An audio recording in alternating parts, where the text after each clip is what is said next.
Hello to all our audience tuning into our channel. We're so glad to have you with us. Stay tuned for exciting content. Let's get started. This opening chapter sets a gripping tone for the story, diving straight into the central conflict. Jim Gordon is immediately faced with a dire situation that tests his moral compass and resolve. The threat from Falcone, a major crime figure, underscores the danger Gordon is in. His decision to stand up against the criminal demands shows his commitment to justice, but it also places him and Barbara in real peril. The tension between personal safety and ethical duty is palpable, making this an intense start that sets the stage for a dramatic and emotional narrative ahead.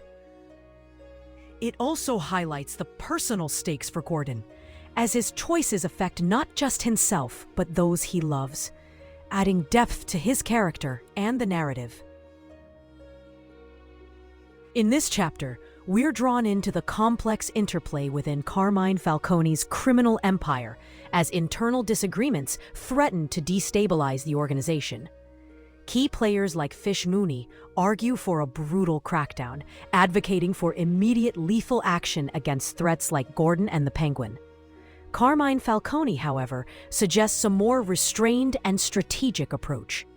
This difference in tactics not only highlights tensions within the ranks, but also casts doubt on Falcone's leadership and the unity of his organization.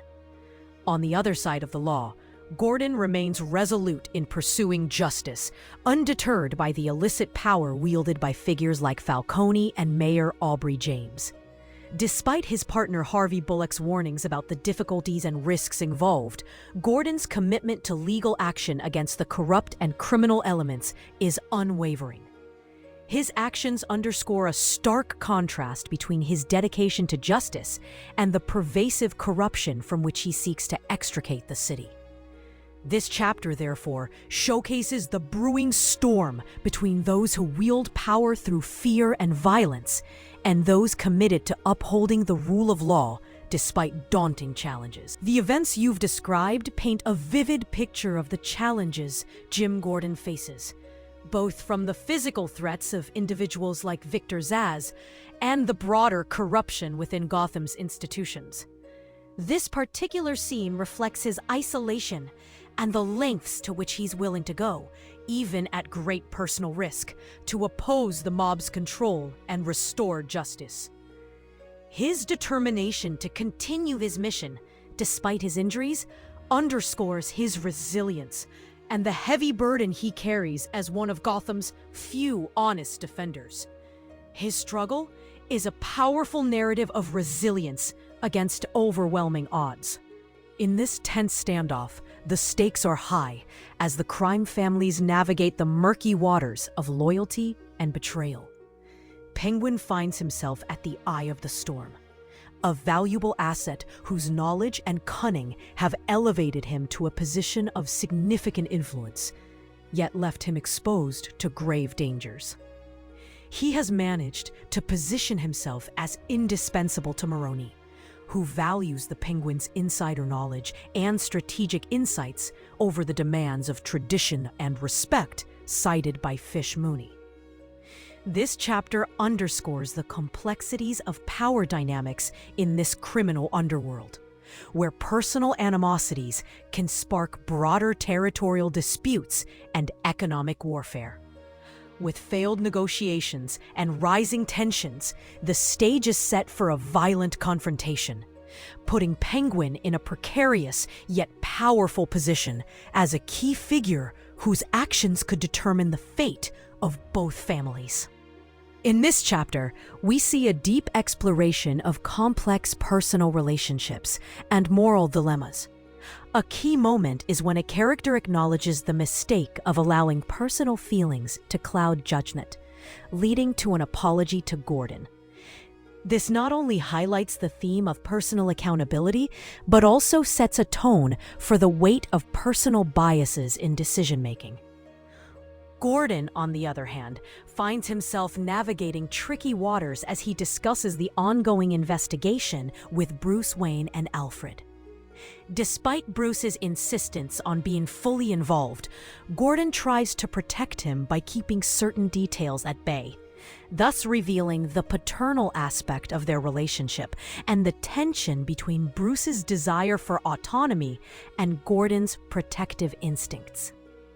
The chapter takes a darker turn with Penguin's manipulative actions. His betrayal of criminal associates demonstrates his cunning and the power of financial incentives over loyalty.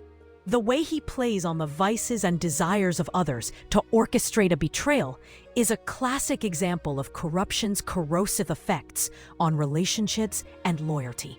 Penguin's philosophy that understanding what someone loves reveals what can destroy them serves as a chilling reminder of how he manipulates Frankie Carbone through greed, leading to violence and his triumph through intelligence rather than brute force.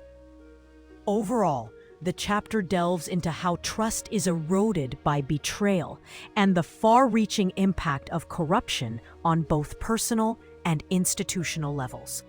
In this pivotal moment, the tension between Falcone and Maroni underscores the delicate balance of power within the criminal underworld.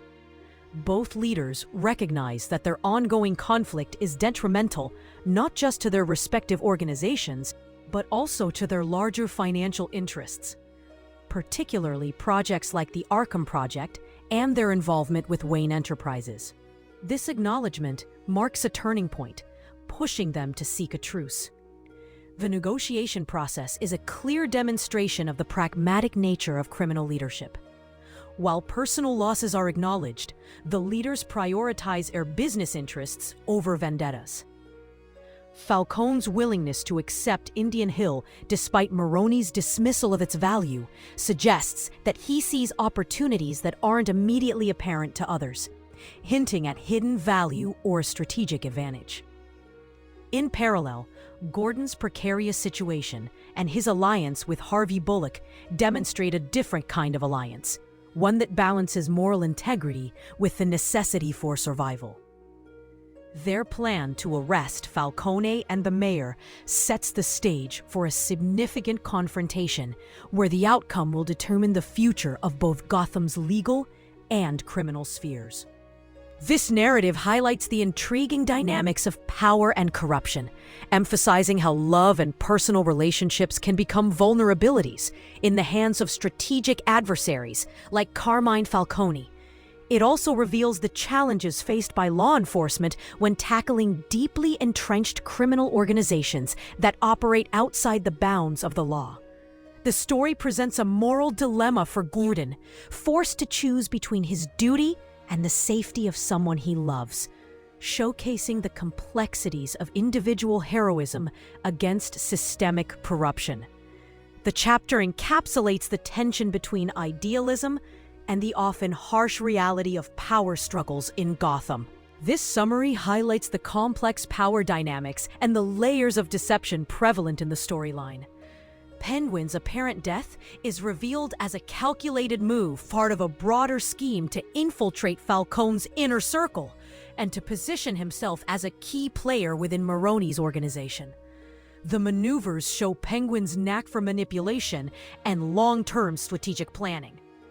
Falcone benefits from having an insider, while Penguin cleverly secures his survival and potential for future power plays.